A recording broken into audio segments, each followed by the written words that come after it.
जीवन में अचानक दुखों का पहाड़ टूट पड़ता है ना, तब सबसे पहले इंसान का भरोसा ही हिल जाता है। मन बार बार यही पूछता है, मेरे साथ ही क्यों? और यहीं से भ्रम शुरू होता है। कुरुक्षेत्र में भी यही हुआ था। अर्जुन जैसा योद्धा जिसने कभी हार नहीं मानी, वही अर्जुन रथ में बैठकर रोने लगा। धनुष हाथ से छूट गया, आंखों में आंसू और शब्द थे, मैं नहीं लड़ सकता।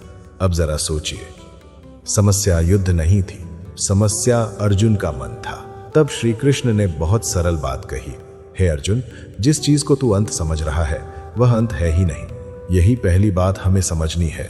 जो अभी हो रहा है वही हमेशा नहीं रहेगा। दुख आया है तो जाएगा भी, रात आई है तो सुबह भी होगी।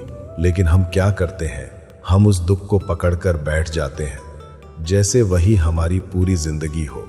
श्री कृष्ण समझाते हैं, यह जो बदल रहा है वह सत्य नहीं है।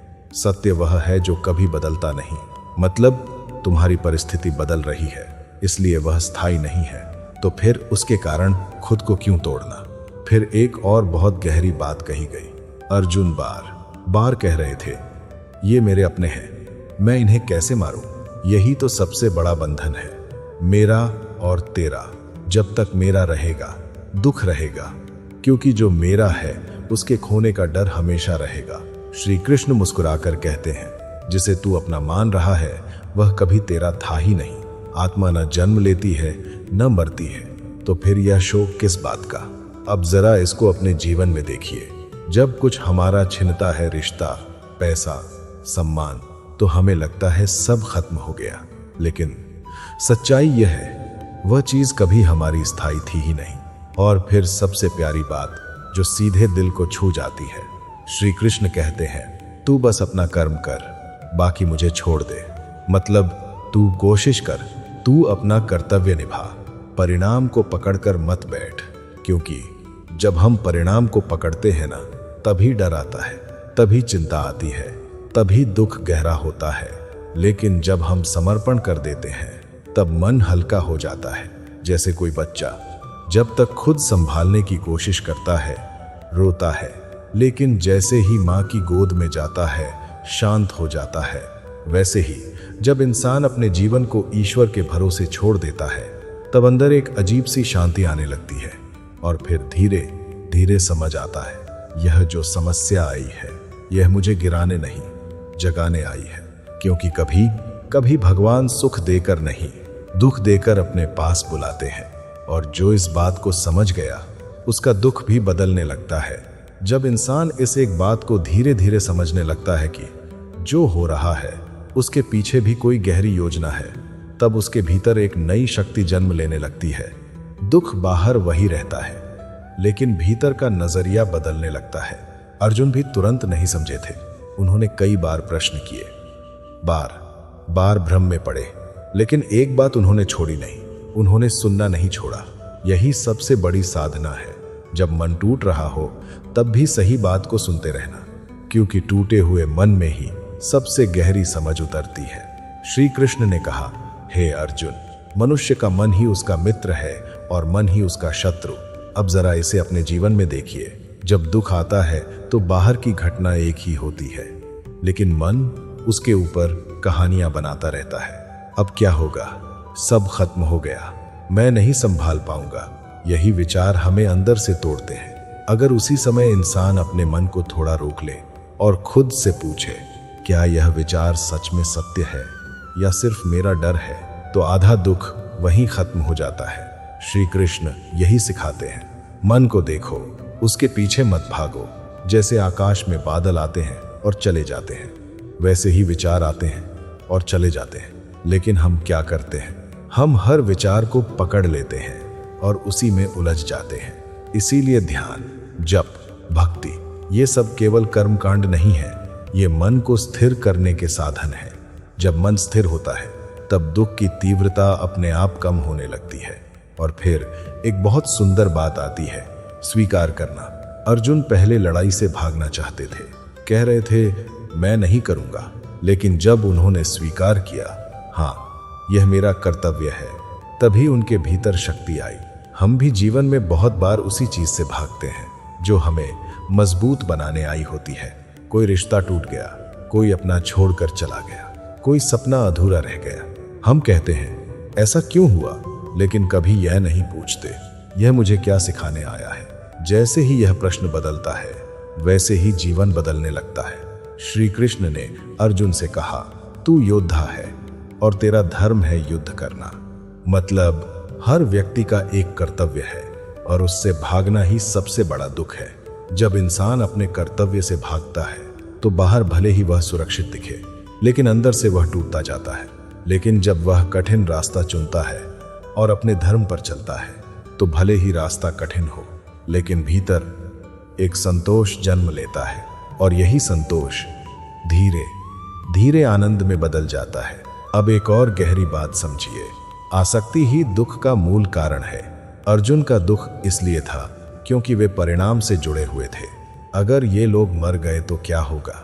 लेकिन श्री कृष्ण ने कहा, तू केवल निमित्त मात्र है, मतलब तू साधन है, करने वाला कोई और है।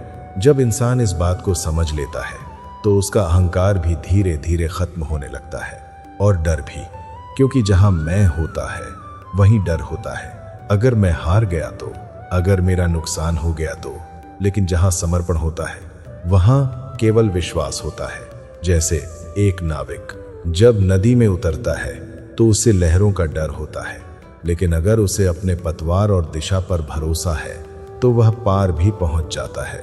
जीवन भी एक नदी की तरह है, लहरें आएंगी, तूफान आएगा, लेकिन अगर भीतर विश्वास है तो इंसान डूबता नहीं, तैरना सीख जाता है। और फिर एक और बहुत ही मधुर बात जो दिल को सुकून देती है, भगवान कभी भी अपने भक्त को अकेला नहीं छोड़ते। अर्जुन जब पूरी तरह टूट गए थे तभी श्री कृष्ण ने उन्हें संभाला, और जीवन में भी यही होता है। जब इंसान अपनी सीमा पर पहुंच जाता है तब कहीं न कहीं से सहायता आती है, कभी किसी व्यक्ति के रूप में, कभी किसी विचार के रूप में, कभी किसी संकेत के रूप में। बस जरूरत है उसे पहचानने की, और उसके लिए मन का शांत होना जरूरी है। जब मन शोर से भरा होता है तो सही आवाज सुनाई नहीं देती। इसलिए कभी कभी दुख हमें रोकता है ताकि हम भागते भागते रुकें और अपने भीतर झांकें, क्योंकि असली शक्ति बाहर नहीं, भीतर छिपी होती है। और जब इंसान अपने भीतर की उस शक्ति को पहचान लेता है तब वही दुख जो उसे कमजोर बना रहा था, उसी दुख से वह अडिग बन जाता है। फिर परिस्थितियां चाहे जैसी भी हो, वह टूटता नहीं, झुकता नहीं, बल्कि हर बार पहले से ज्यादा मजबूत होकर खड़ा होता है। और तब जीवन की सबसे बड़ी समझ आती है कि दुख शत्रु नहीं है, गुरु है। वह हमें सिखाने आता है, जगाने आता है और अंत में हमें उसी रास्ते पर ले जाता है जहां सच्चा सुख है।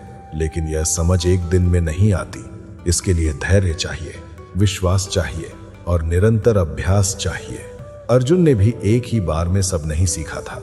उन्होंने सुना, समझा, फिर अपनाया, और जब उन्होंने अपनाया तब वही अर्जुन जो रो रहे थे, वही अर्जुन दृढ़ होकर खड़े हो गए। यह परिवर्तन बाहर से नहीं आया था, यह भीतर की समझ से आया था, और यही परिवर्तन हर इंसान के जीवन में संभव है अगर वह सच में समझना चाहे।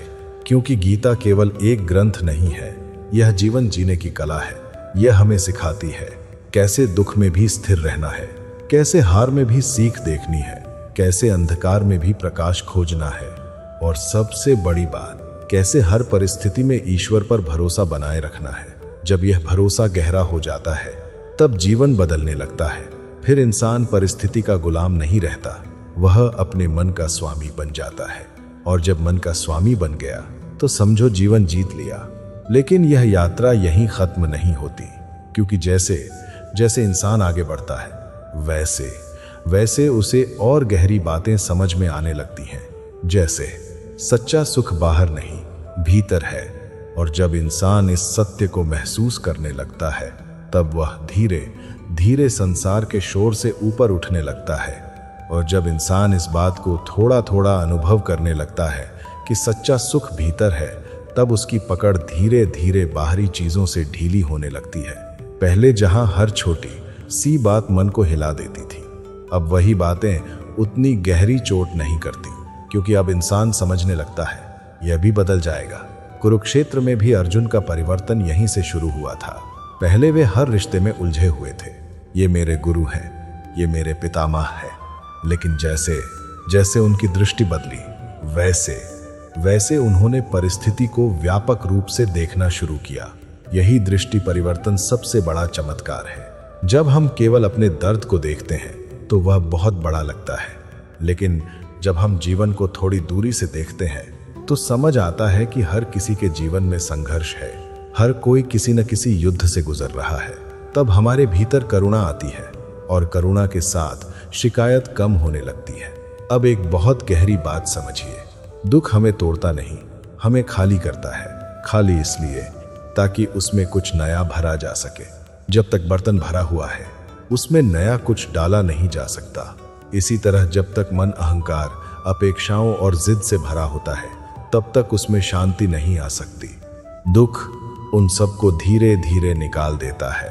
इसलिए कई बार जो हमें सबसे बड़ी समस्या लगती है वही हमारे जीवन का सबसे बड़ा मोड़ बन जाती है। श्री कृष्ण ने अर्जुन से कहा, समत्व योग है, मतलब सुख आए तो भी शांत, दुख आए तो भी शांत। यह सुनने में आसान लगता है, लेकिन इसे जीना ही असली साधना है।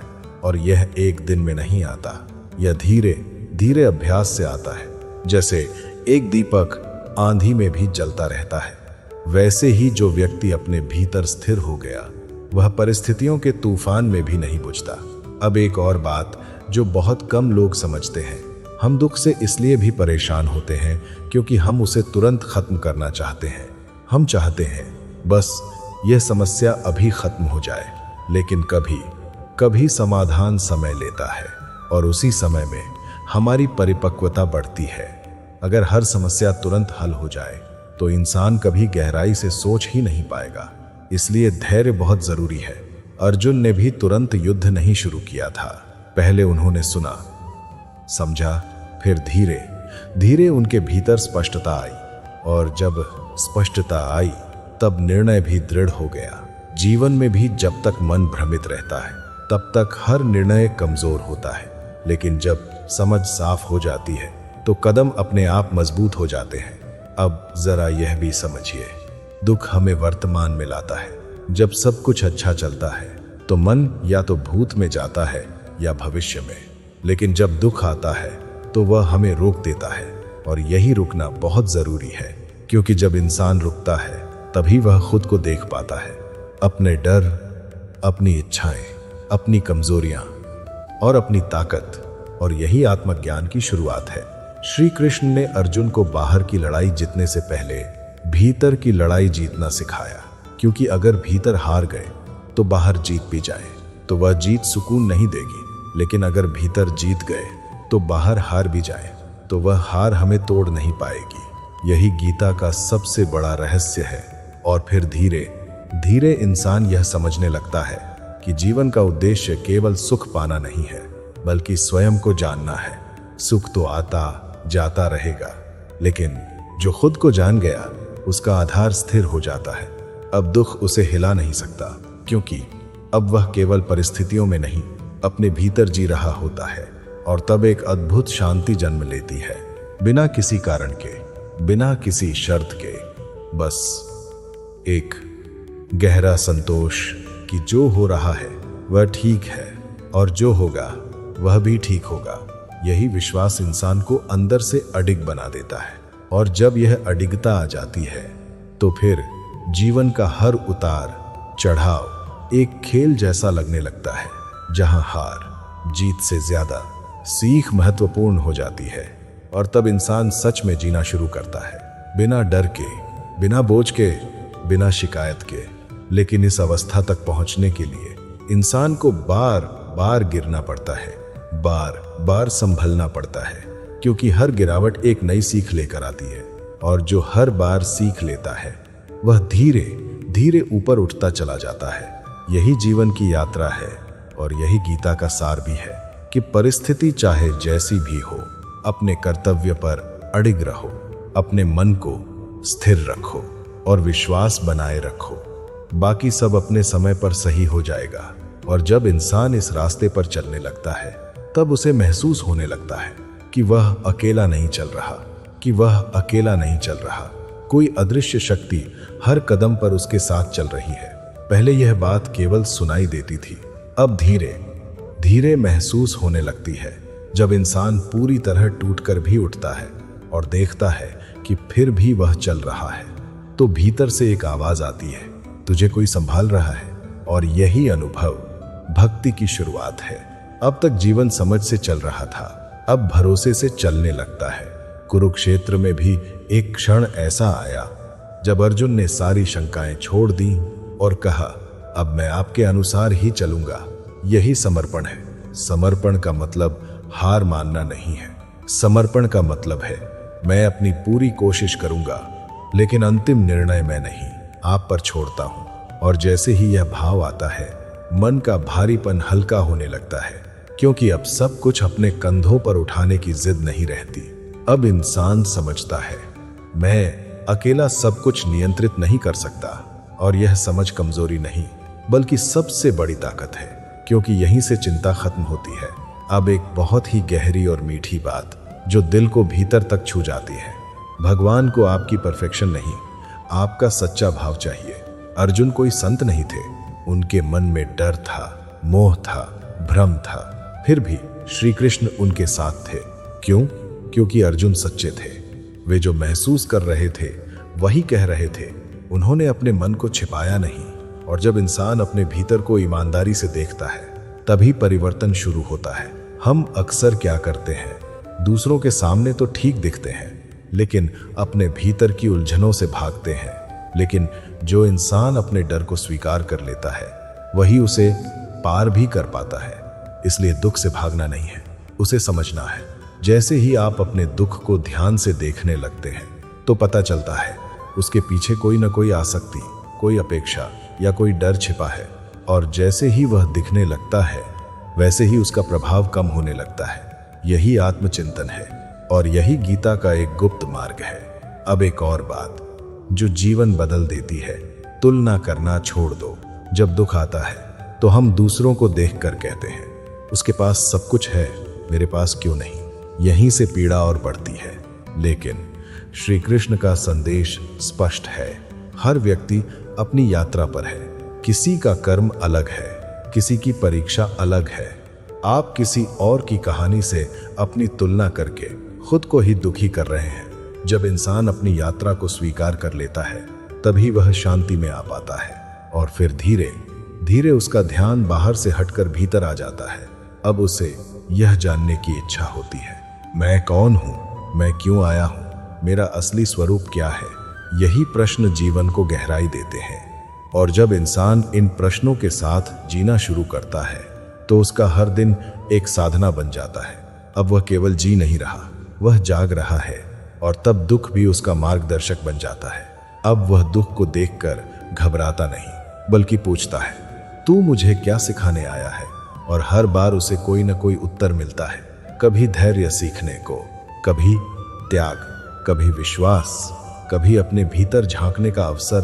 और धीरे धीरे वह समझ जाता है, जीवन में जो कुछ भी हो रहा है वह व्यर्थ नहीं है, हर घटना का एक उद्देश्य है। और जब यह समझ स्थिर हो जाती है, तब इंसान शिकायत करना छोड़ देता है। अब वह हर परिस्थिति को स्वीकार करता है और उसमें अपना सर्वोत्तम देने की कोशिश करता है। यही कर्म योग है, बिना परिणाम की चिंता किए पूरे मन से अपना कर्तव्य निभाना। और जब यह भाव गहराता है, तो काम भी पूजा बन जाता है। फिर चाहे वह छोटा काम हो या बड़ा, हर काम में एक शांति, एक आनंद महसूस होने लगता है। और यही वह अवस्था है जहां इंसान बाहरी परिस्थितियों से ऊपर उठने लगता है। अब उसे खुश रहने के लिए किसी विशेष कारण की जरूरत नहीं होती, वह भीतर से ही पूर्ण महसूस करता है। और तब जीवन का हर क्षण एक उपहार जैसा लगने लगता है, चाहे वह सुख हो या दुख, क्योंकि अब दोनों में वह एक ही सत्य देख रहा होता है। और तब उसके भीतर एक गहरा संतुलन आ जाता है, जो ना सुख में बहता है, ना दुख में डूबता है, बस स्थिर रहता है, शांत रहता है। और इसी स्थिरता में वह अपने वास्तविक स्वरूप के और करीब पहुंचता जाता है। लेकिन यह यात्रा अभी और भी गहरी होती है, क्योंकि जैसे जैसे इंसान भीतर उतरता है उसे और भी सूक्ष्म बातें समझ में आने लगती हैं। जैसे असली स्वतंत्रता क्या है, असली प्रेम क्या है और असली शांति कहाँ मिलती है। और जब इन प्रश्नों के उत्तर मिलने शुरू होते हैं तब जीवन केवल जीने की चीज नहीं रहता, वह अनुभव करने की एक दिव्य प्रक्रिया बन जाता है, जहां हर सांस में एक अर्थ है, हर पल में एक संदेश है। और तब इंसान सच में महसूस करता है कि जो दुख कभी पहाड़ जैसा लग रहा था वही उसे उस ऊंचाई तक ले आया, वही उसे उस ऊंचाई तक ले आया जहां खड़े होकर अब वह पीछे देखता है तो समझ आता है जिसे मैं विनाश समझ रहा था वही मेरे जीवन का पुनर्निर्माण था। पहले जो आंसू बेकार लगते थे अब वही तपस्या जैसे प्रतीत होते हैं, जैसे किसी ने भीतर की धूल धो दी हो और मन पहले से अधिक साफ, हल्का और जागृत हो गया हो। धीरे धीरे एक और रहस्य खुलता है। हम दुख से नहीं टूटते, हम अपने विरोध से टूटते हैं। दुख आता है लेकिन हम कहते हैं यह नहीं होना चाहिए था। यहीं से संघर्ष शुरू होता है। श्री कृष्ण का संकेत बड़ा सरल है, जो हो रहा है उसे पहले स्वीकार करो, फिर सही कर्म करो। स्वीकार करना हार मानना नहीं है, स्वीकार करना है वास्तविकता को स्पष्ट देखना। जब अर्जुन ने यह देख लिया कि युद्ध टलने वाला नहीं, तब उनके भीतर भागने की ऊर्जा खत्म हुई और वही ऊर्जा साहस में बदल गई। जीवन में भी जब हम वास्तविकता से आंख मिलाते हैं तो डर घटने लगता है, क्योंकि डर अक्सर कल्पना से पैदा होता है और साहस सत्य को देखने से। अब एक सूक्ष्म बात जो भीतर बहुत गहराई तक जाती है। अहंकार कहता है सब कुछ मेरे अनुसार होना चाहिए, और जब ऐसा नहीं होता तो वही अहंकार दुख में बदल जाता है। लेकिन जब इंसान समझ लेता है मैं सब कुछ नियंत्रित नहीं कर सकता, तब उसके भीतर विनम्रता आती है, और जहां विनम्रता आती है वहां शांति स्वतः आती है। अर्जुन भी पहले अपने ज्ञान, अपनी भावनाओं के आधार पर निर्णय लेना चाहते थे, लेकिन जब उन्होंने उस बड़े सत्य को स्वीकार किया तब उनका मैं धीरे धीरे पिघलने लगा। और जैसे ही मैं पिघलता है वैसे ही भीतर एक विशालता अनुभव होने लगती है, जैसे आप केवल एक व्यक्ति नहीं रहे बल्कि किसी बड़ी धारा का हिस्सा बन गए। और तब जीवन का बोझ हल्का हो जाता है। अब एक और बात जो जीवन को बदल देती है, क्षमा। जब दुख मिलता है तो मन में किसी के लिए शिकायत, क्रोध या चोट रह जाती है, लेकिन यह समझना जरूरी है जिसे आप पकड़ कर बैठे हैं वही आपको भीतर से जला रहा है। श्री कृष्ण का मार्ग यही सिखाता है, दूसरों को नहीं, पहले खुद को मुक्त करो। क्षमा का मतलब यह नहीं कि जो हुआ वह सही था। क्षमा का मतलब है मैं इस बोझ को और नहीं उठाना चाहता। जैसे ही इंसान क्षमा करना सीखता है उसका हृदय हल्का हो जाता है, और हल्के हृदय में ही भक्ति का जन्म होता है। अब धीरे धीरे इंसान को यह भी समझ आने लगता है जीवन एक परिणाम नहीं, एक प्रक्रिया है। हम अक्सर सोचते हैं जब सब ठीक हो जाएगा तब मैं खुश रहूंगा, लेकिन यह जब कभी आता ही नहीं, क्योंकि जीवन हर क्षण बदल रहा है। इसलिए श्री कृष्ण का संदेश है, इस क्षण में जीना सीखो। अर्जुन को भी युद्ध के परिणाम का ज्ञान नहीं था, फिर भी उन्हें वर्तमान में कर्म करना था, और यही सबसे बड़ी साधना है, पूरी जागरूकता के साथ वर्तमान में जीना। जब इंसान वर्तमान में रहता है तो न उसे बीते हुए का पछतावा सताता है, न आने वाले का भय। तब वह पूरी ऊर्जा के साथ जीता है, और यही पूर्णता है। अब एक और बहुत ही सुंदर समझ, भक्ति और ज्ञान अलग नहीं है, दोनों एक ही मार्ग के दो पहलू हैं। ज्ञान हमें सत्य दिखाता है और भक्ति हमें उस सत्य से जोड़ती है। केवल ज्ञान हो तो वह सूखा रह जाता है, केवल भक्ति हो तो वह अंधविश्वास बन सकती है, लेकिन जब दोनों मिलते हैं तो जीवन संतुलित हो जाता है। अर्जुन ने ज्ञान सुना और फिर उसी ज्ञान को समर्पण के साथ अपनाया, यही पूर्ण मार्ग है। अब इंसान धीरे धीरे यह अनुभव करता है कि जीवन में जो भी हो रहा है वह किसी गहरी व्यवस्था के अंतर्गत हो रहा है, और यह व्यवस्था न्यायपूर्ण है, भले ही हमें तुरंत समझ ना आए। यह समझ विश्वास को जन्म देती है, और विश्वास मन को स्थिर करता है। अब परिस्थितियां बदलती रहती हैं, लेकिन भीतर की स्थिति स्थिर रहती है, यही योग है। अब एक और बहुत ही गूढ़ बात, सच्ची स्वतंत्रता बाहर की परिस्थिति से नहीं, भीतर की स्थिति से आती है। अगर मन बंधा हुआ है तो चाहे सब कुछ मिल जाए फिर भी इंसान बंधा ही रहेगा, लेकिन अगर मन मुक्त हो गया तो चाहे परिस्थितियां कठिन हो फिर भी वह स्वतंत्र रहेगा। श्री कृष्ण ने अर्जुन को बाहर जीतने से पहले भीतर मुक्त होना सिखाया और यही सबसे बड़ी जीत है। अब धीरे धीरे इंसान को यह भी समझ आने लगता है कि जीवन में जो कुछ भी खोया है वह वास्तव में उसे खाली करने के लिए था, ताकि वह अपने असली स्वरूप को पहचान सके।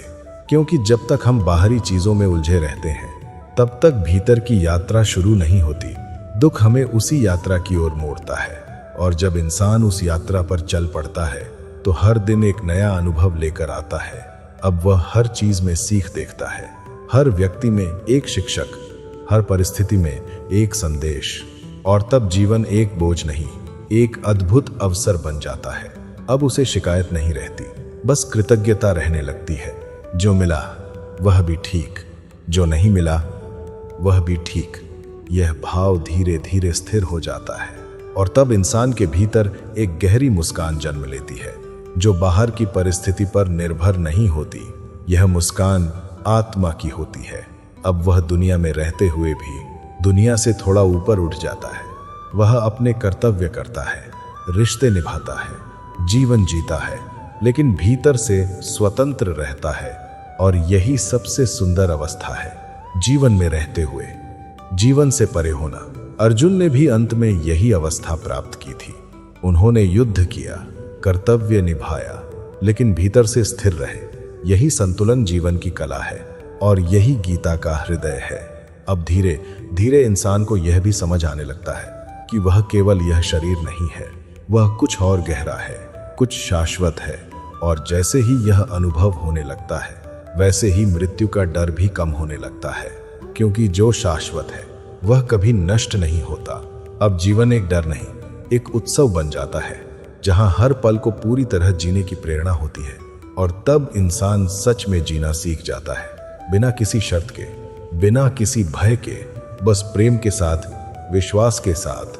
और जब यह प्रेम गहराता है तो वह केवल कुछ लोगों तक सीमित नहीं रहता, वह हर किसी के लिए फैलने लगता है। हर जीव में वही चेतना दिखाई देने लगती है और तब द्वेष समाप्त होने लगता है। अब किसी से लड़ने की इच्छा नहीं रहती, बस समझने की इच्छा रहती है, और यही करुणा है। अब जीवन एक प्रतियोगिता नहीं, एक सहयोग बन जाता है, और तब इंसान वास्तव में इंसान बनता है। लेकिन यह सब सुनने से नहीं, जीने से आता है। हर दिन थोड़ा थोड़ा, हर परिस्थिति में थोड़ा थोड़ा, और धीरे धीरे यह समझ गहराती जाती है, जब तक कि वह केवल विचार न रह जाए बल्कि अनुभव बन जाए। और जब यह अनुभव स्थिर हो जाता है तब जीवन पूरी तरह बदल जाता है। तब वही इंसान जो कभी दुख में डूबा हुआ था अब दूसरों के लिए सहारा बन जाता है। वह खुद दीपक बन जाता है और फिर उसकी उपस्थिति ही शांति देने लगती है, बिना कुछ कहे, बिना कुछ किए, क्योंकि अब उसके भीतर वह प्रकाश जल चुका है जो कभी बुझता नहीं। और तब वह समझता है दुख वास्तव में एक द्वार था जिससे होकर वह इस प्रकाश तक पहुंचा। और अब उसके भीतर केवल एक ही भावना रहती है, कृतज्ञता, गहरी, सच्ची और अटूट, कि जो कुछ भी हुआ वह व्यर्थ नहीं था। हर आंसू, हर संघर्ष, हर टूटन उसी परम सत्य तक ले जाने वाली सीढ़ियां थी। और अब यात्रा और भी गहरी होती जाती है, क्योंकि अंत कहीं नहीं है। हर अंत के बाद एक नया आरंभ है, और यह आरंभ भीतर से होता है। हर दिन, हर श्वास के साथ, हर दिन, हर श्वास के साथ, मानो जीवन हमें फिर से एक अवसर दे रहा हो, नया देखने का, नया समझने का और नया बनने का। अब इंसान धीरे धीरे यह समझने लगता है कि जीवन कोई सीधी रेखा नहीं है, यह एक प्रवाह है जिसमें उतार चढ़ाव, मिलना, बिछड़ना, बनना, बिगड़ना सब कुछ शामिल है। और जो इस प्रवाह को स्वीकार कर लेता है वह इसके साथ बहना सीख जाता है, और जो विरोध करता है वह हर मोड़ पर संघर्ष करता है। श्री कृष्ण का संदेश बड़ा सहज है। प्रकृति अपने स्वभाव से चल रही है, तू उसे रोक नहीं सकता, लेकिन तू अपने भीतर स्थिर रह सकता है। यही स्थिरता जीवन की असली शक्ति है। जब इंसान भीतर से स्थिर हो जाता है तब बाहरी तूफान भी उसे हिला नहीं पाते। अब एक बहुत ही सूक्ष्म बात, हम दुख को इसलिए भी बढ़ा देते हैं क्योंकि हम उसे अपनी पहचान बना लेते हैं। हम कहते हैं मैं दुखी हूं, मेरे साथ हमेशा बुरा होता है, और धीरे धीरे यह हमारी सोच बन जाती है। लेकिन सच्चाई यह है, आप दुख नहीं हैं, आप वह हैं जो दुख को देख रहे हैं। यह फर्क बहुत बड़ा है। जब तक इंसान खुद को दुख से जोड़कर देखता है तब तक वह उससे बाहर नहीं आ पाता। लेकिन जैसे ही वह यह समझता है यह एक अनुभव है, मैं नहीं, तब एक दूरी बनती है और उसी दूरी में राहत है। अर्जुन को भी यही समझाया गया था कि तू शरीर नहीं है, तू आत्मा है, और आत्मा कभी दुखी नहीं होती। दुख केवल मन और शरीर के स्तर पर होता है। जब यह समझ धीरे धीरे अनुभव बनने लगती है तब इंसान के भीतर एक गहरी स्वतंत्रता जन्म लेती है। अब वह हर भावना को देख सकता है लेकिन उसमें डूबता नहीं। अब एक और गहरी बात, जीवन में जो भी आता है वह हमें कुछ देने आता है, कभी सीख, कभी अनुभव, कभी दिशा। लेकिन हम क्या करते हैं, हम केवल उसके बाहरी रूप को देखते हैं। अगर कुछ अच्छा हुआ तो खुश, अगर बुरा हुआ तो दुखी। लेकिन अगर हम थोड़ा ठहरकर देखें तो हर घटना के भीतर कोई ना कोई उपहार छिपा होता है। जैसे बीज जो पहले मिट्टी में दबता है, अंधकार में रहता है, तभी अंकुर बनता है। अगर वह बीज सोचता यह अंधेरा क्यों, यह दबाव क्यों, तो वह कभी पेड़ नहीं बन पाता। वैसे ही हमारे जीवन में भी दबाव और अंधकार हमें तोड़ने नहीं, हमें उगाने के लिए आते हैं। अब एक और सुंदर समझ, धैर्य केवल इंतजार नहीं है, धैर्य विश्वास के साथ इंतजार करना है। अर्जुन को भी तुरंत सब नहीं मिला, उन्हें समझने में समय लगा और फिर परिणाम भी समय के साथ आया। जीवन में भी कई बार हम जल्दी में होते हैं, अभी सब ठीक हो जाए, लेकिन हर चीज का अपना समय होता है। जैसे सूरज अपने समय पर ही उगता है, वैसे ही जीवन में परिवर्तन भी अपने समय पर आता है। अगर हम उस समय तक विश्वास बनाए रखें तो रास्ता खुलता है, लेकिन अगर बीच में ही हार मान लें तो वही रुकावट बन जाती है। इसलिए धैर्य जीवन की सबसे बड़ी ताकतों में से एक है। अब एक और गूढ़ बात, असली शांति बाहर नहीं, भीतर की स्वीकृति में है। जब हम कहते हैं जो है वही ठीक है, तब मन का संघर्ष खत्म हो जाता है। इसका मतलब यह नहीं कि हम प्रयास छोड़ दें, बल्कि इसका मतलब है हम बिना तनाव के प्रयास करें। जैसे एक माली बीज बोता है, पानी देता है, लेकिन हर दिन बीज को खोद कर नहीं देखता। उसे विश्वास होता है कि समय आने पर पौधा निकलेगा। वैसे ही हमें भी अपने कर्म करने हैं और परिणाम को समय पर छोड़ देना है। अब धीरे धीरे इंसान के भीतर एक और परिवर्तन होता है। वह प्रतिक्रिया देना छोड़कर प्रतिक्रिया को देखना शुरू करता है। पहले कोई कुछ कह दे तो तुरंत गुस्सा, दुख, प्रतिक्रिया, लेकिन अब वह ठहरता है, देखता है, समझता है और फिर जवाब देता है। यही सजगता है और यही जीवन को सुंदर बनाती है। अब एक और बहुत ही मधुर बात, प्रेम का अर्थ केवल लेना नहीं, देना भी है। जब इंसान दुख में होता है तो वह केवल अपने बारे में सोचता है, लेकिन जैसे ही वह थोड़ा संभलता है, अगर वह दूसरों के लिए कुछ करना शुरू करे तो उसका दुख कम होने लगता है, क्योंकि सेवा मन को विस्तृत करती है। जब मन केवल मैं में सिमटा रहता है तो दुख गहरा होता है, लेकिन जब वह हम में फैलता है तो वही दुख हल्का हो जाता है। अर्जुन को भी केवल अपने बारे में नहीं, धर्म और समाज के बारे में सोचना था, और जैसे ही उनका दृष्टिकोण व्यापक हुआ, उनका दर्द कम होने लगा। अब एक और बहुत ही गहरी बात, सच्चा बल बाहर की ताकत से नहीं, भीतर की स्थिरता से आता है। आप कितना भी मजबूत दिखें, अगर भीतर से कमजोर है तो छोटी सी बात भी आपको हिला देगी, लेकिन अगर भीतर से स्थिर है तो बड़ी से बड़ी समस्या भी आपको नहीं तोड़ पाएगी। और यह स्थिरता आती है स्वयं को जानने से, ध्यान से, सत्संग से और सही विचारों से। अब धीरे धीरे इंसान को यह भी समझ आने लगता है कि उसे हर चीज को नियंत्रित करने की जरूरत नहीं है। कुछ चीजें अपने आप सही हो जाती हैं अगर हम उन्हें समय दें, और कुछ चीजें कभी वैसी नहीं होंगी जैसी हम चाहते हैं। और यह भी ठीक है, क्योंकि जीवन हमारी इच्छा से नहीं, एक बड़ी योजना से चल रहा है। और जैसे ही इंसान इस योजना पर भरोसा करना सीखता है, उसका डर कम होने लगता है। अब वह भविष्य को लेकर इतना चिंतित नहीं रहता, क्योंकि उसे पता है जो भी होगा वह उसे संभाल लेगा। यही आत्मविश्वास है और यही विश्वास उसे आगे बढ़ाता है। अब एक और बहुत ही सुंदर समझ, हर अंत एक नए आरंभ का द्वार है। जो चला गया वह अपनी भूमिका निभा कर गया, और जो आने वाला है वह नई संभावना लेकर आएगा। अगर हम पुराने को पकड़कर बैठेंगे तो नया कैसे आएगा? इसलिए छोड़ना भी सीखना है। छोड़ना हार नहीं है, छोड़ना आगे बढ़ना है। जैसे पेड़ अपने पुराने पत्ते छोड़ता है तभी नए पत्ते आते हैं, वैसे ही हमें भी अपने पुराने दुख, पुराने विचार, पुराने बंधन छोड़ने होंगे, तभी जीवन में नई ऊर्जा आएगी। और जब यह नई ऊर्जा आती है तो इंसान फिर से जी उठता है। अब उसके भीतर उत्साह होता है, आशा होती है और एक नई दिशा होती है। लेकिन यह सब धीरे धीरे होता है, एक एक कदम, एक एक समझ, और हर दिन थोड़ा थोड़ा। और फिर एक दिन ऐसा आता है जब इंसान पीछे मुड़कर देखता है और मुस्कुराता है कि जिस दुख से वह कभी डरता था वही उसके जीवन का सबसे बड़ा शिक्षक निकला। और अब वह उस दुख का भी धन्यवाद करता है, क्योंकि अगर वह नहीं आता तो शायद वह कभी जागता ही नहीं। और अब वह जाग चुका है।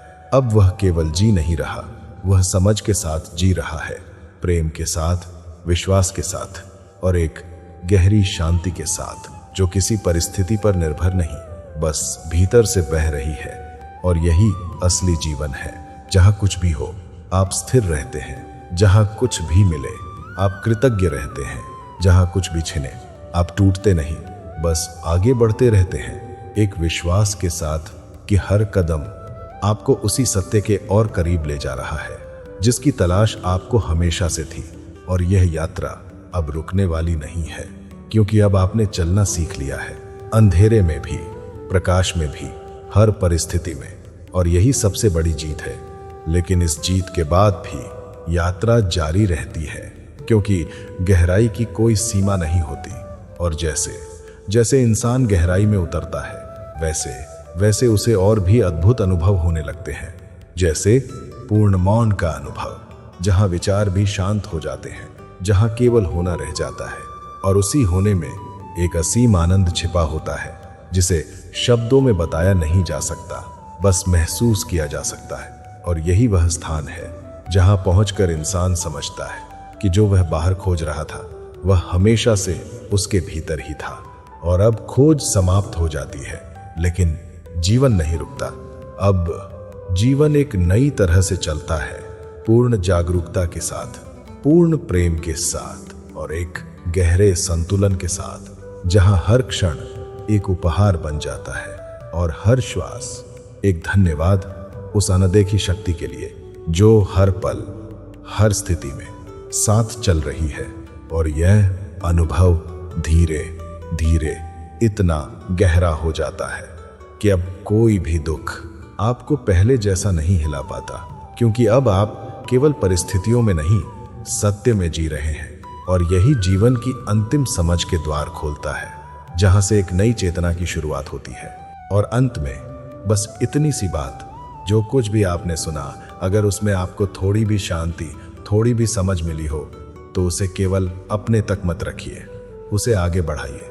गीता ज्ञान चैनल को सब्सक्राइब जरूर कीजिए, ताकि ऐसे ही गहरे और जीवन बदलने वाले विचार आपको लगातार मिलते रहें।